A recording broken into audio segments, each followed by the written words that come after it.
That was not smart of me. That was not smart of me at all. Friends, last night, Lester did something real foolish. I made my second foolish mistake with this Argo. And what I did was I left it parked outside, right there beside the barn, and it rained, and all of the water from the roof came rushing down and just it completely filled the Argo with water. You see, I didn't have the plugs, or the plugs shouldn't have been closed, they should have been opened. And if these plugs were open, much like a boat, then water can't sit in your Argo. But because I had them closed up, I came out and everything was full of water. So I did turn on my bilge pump. We have water bilging out, which is good, but that was very foolish of me. I also had a lot of packages get wet. I hate that because I was going to open those for a Christmas video, and now they're all saturated. So, dumb mistake, Lester.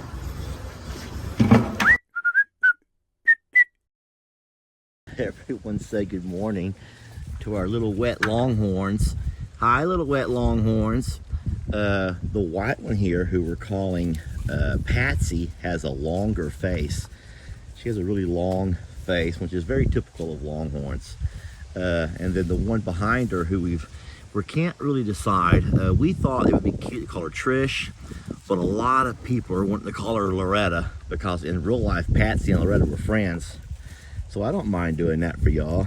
So Patsy and Loretta, they're wet. It rained on them last night. Now we have guys, we have a huge barn and we have loafing sheds, and they chose not to go inside, which is fine. But they're all looking good this morning. Everyone's up and about. Little calves, look, there's more food over here. Let me show them. They don't know my love language yet. Come on, suck. Look, over here. Suck. Look over here. Little calf. Patsy, Loretta. Patsy and Loretta. Over here, babies. Suck. Lord. Well, it takes time to learn. What I feel bad about, though, is they're going to waste their time looking around for something to eat. At some point, Mama or Mamas or Tex will finish and come eat all of theirs, and they'll be left with crumbs. And they've already been weaned, so they're not eating off Mom anymore. And so we need to, I guess, make better eye contact next time I feed up. They're cute.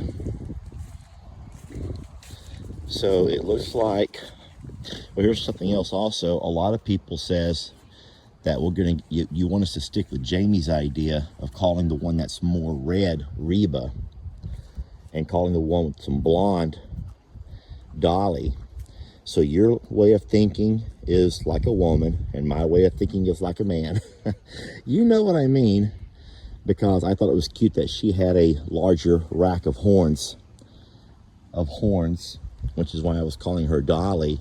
But you all want to go ahead and go with the blonde, and that's why you want to call her Dolly.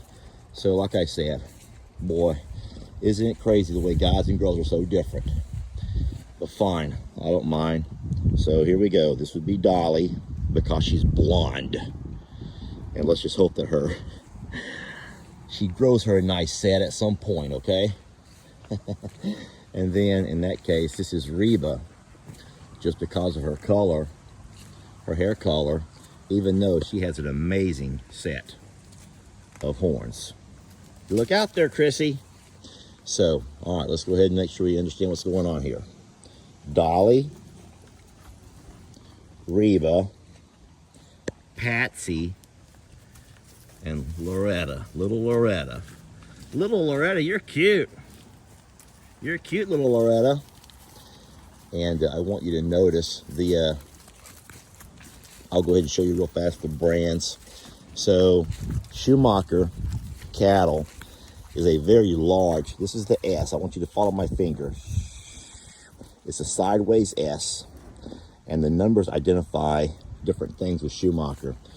Over here, we got the sideways S. You see? I don't know why I'm making that funny noise. That's a Schumacher. Her numbers are hard to read. They're right there above the sideways S. I think it says 328. I'll know more when I get her official papers. These are both registered girls. And then her numbers on her, it looks like 375.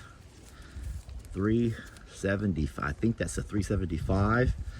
And then it's even harder to see her S right there. Her branded S. But that's an identification thing for them. Don't forget that a brand, even though a lot of folks in this day and age think it's kind of inhumane and cruel, a brand is a way to identify a cow so it can't be stolen. You can't microchip cows, guys. You could put a tag in their ear, but those tags in the ears don't last forever. So it kind of goes back traditional that brands is the way to go so that you can identify who's who if they were to get out or if they were to be stolen. The only way to really identify whose cow belongs to who is those numbers and that brand. So don't worry, I'm not going to brand anybody, but when you see a cow that has a brand like Tex, like Santana, just know that there's a reason that Schumacher did that. And then it also, in a way, it's kind of like when you put a Nike logo on a tennis shoe or whatever the logo is, it adds some clout so that everyone who sees those animals know they came from a very reputable farm. In this case, a Longhorn cattle ranch that does nothing but elite Longhorns. Guys, they're elite. And I don't have to make that up. Anybody can Google search Schumacher cattle in Texas, and you can find out real fast what they look like and what kind of operation they run. And so we are very blessed to have not only a bull from the Schumacher cattle, but now we have 2 cows. They've, as far as age goes, they both have had 2 litters each. 2 litters, I mean 2 calves each, so that's 2. That means, depending on their health, we'll decide if we and how often we breed them. You'll always watch the health of the animal to see how fast they bounce back. If they bounce back quickly, you know they're in a lot better health. You can breed them again. But you always watch the cow and see how fast they can bounce back before you breed. All right, well, that's a small tutorial on, Now, I'll just say real fast that it's illegal. It would be illegal for me to take a fake brand and illegally brand any of the cows with the Schumacher. So what you do is you have to build your own reputation. It's just like copywriting content. I could have branded Santoro because Santoro was sired by my bull and birthed by my cow Santana, but I chose not to. But if I did brand Santoro, it would have had to have been either the Rocking M brand, which is registered to me, or the Longhorn Lester brand, which is new, and I've not registered it yet. But those would be the brands that can tie back to our properties and our operation here. But so yes, it could be very easy for someone. Let's just say Mr. Jake was not a good man.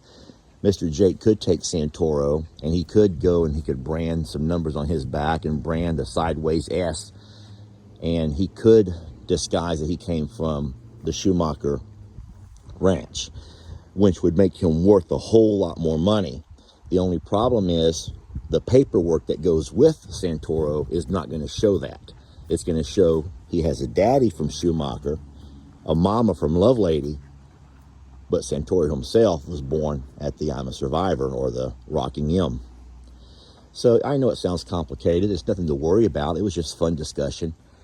Friends, I'm really blessed for these babies here. I wish that one over there would eat, but little Loretta is a little bit more reserved than what Patsy is. And Patsy looks to be a little bit older as well.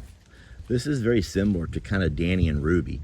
And I'll also say that Mr. Jake said he did wean the girls early because of the health of their moms. They were not in the pinnacle of health, and you can see that, especially with Reba. Reba's skinny. Let me get behind her and show you. It's pretty sad, actually. Why are you out here? I don't mind these cats. I want to get behind her and show you. This is the best way to judge the health of a cow, is to look at them from the hind view. Now, she is nervous. She doesn't want me behind her. But you get a hind view, and it can tell you a whole lot more than a side view. She doesn't want me behind her, though. She feels vulnerable. But, baby, I just want to look at your backside. But that's the best way to evaluate the health of a cow. Look at here. Cow's skinny. So, Mr. Jake said that he did. He struggled this summer. Lost all of his grass. His longhorns were down to eating nothing but brush, similar to how ours were down by the river. He said he also fed plenty of cubes, which is not the best in nutrition, but they've lost a lot of weight, especially her. Now, Dolly looks a whole lot better as far as weight-wise. So much so that I even was curious if Dolly had been bred already. He said no. But, and then I told Jamie, but if she is, now we've heard no before. We've heard that before, haven't we? But if Dolly ends up being bred again and she does deliver, well, that's actually a plus for me, because that means that I would actually have a five cow, maybe even a bull, for one being Santoro. Anyway, guys, I didn't mean to take all your morning up. I know you guys are busy. I just come out to get my Argo. I left it sitting there overnight. I did not know it was going to rain, and it did rain. And the problem with that is I have some packages I was going to open on Christmas from you guys. I was going to do a gift and goodies on Christmas, and now, guess what? Now I've allowed some packages to get wet. I hope nothing was damaged. It didn't rain hard. It just sprinkled. But it did in fact rain. I'm also going to open up all the barn stalls. I left everything closed yesterday when we loaded Santoro. I was very proud of him for being brave and for loading so well. I'm also proud of myself. The loading chute is working great. And well, I feel like we're off to a good start. And I want to say thank you to you all. I really do feel like our Longhorn operations are off to a really good start. Now, I'm not saying that we will ever be a Schumacher. No, I'm not saying that, y'all. But what I am saying is that we could very well be a small-scale operation to make a lot of people who love Longhorns happy. For any of you guys who've fallen in love, seriously, how many of y'all can admit that you've fallen in love with the Longhorn and you never thought you were a cattle person at all? And that's fine. I love doing that. That makes me feel very blessed to know that I've done my job. Looks like Santoro did knock off a piece of lumber yesterday in all of that tussle. I will stick that back up in a few minutes. I'm not going to leave it down. Hands, I don't mean to keep you. I did not mean to keep you. Let's have a peek real fast how bad our packages took it. Oh no. So these are all going to be fine. Attention King Carl and Prince Tat. I think that will be okay. They are wet, but let's hope that there's no contents inside that got ruined. Thank you all for watching this morning. And our Longhorns here are looking wonderful. I will give them about a month to fatten them up good. Like I said, 1 month. And I would say by the end of January or so, maybe February. You know what? I might wait till spring, guys. I don't know. I might wait till spring. Depends on how much grass they're eating. But when they do move, I promise you, we will make sure that Tex is never alone. Hear me out when I say that. When I do move the ladies over to the J and L, I promise you that we will make sure that our Tex is not here by himself. We're not going to put him through all of that again. He was miserable being lonely, and I'm not going to leave him alone. I will either bring Santana back over, which I could do that anyway, but I don't want to put too many. I hope all my dogs are here. Here's my 3. So that was someone down the street shooting, and maybe across the street. And what scares me about that is if our dogs wander, and sometimes they do. We've talked about that. Millie! Fiona! Sadie doesn't wander. Sadie's over in the pastures with the goats or with the birds. But Millie and Fiona will sometimes follow Ritzy off, and they will cross the road, they'll go around. So I heard someone shoot. All right, well, I've been trying to get off this phone for a bit, but I'll let you all go now. Thank you all for watching, and I hope you have a wonderful, just an exceptional day.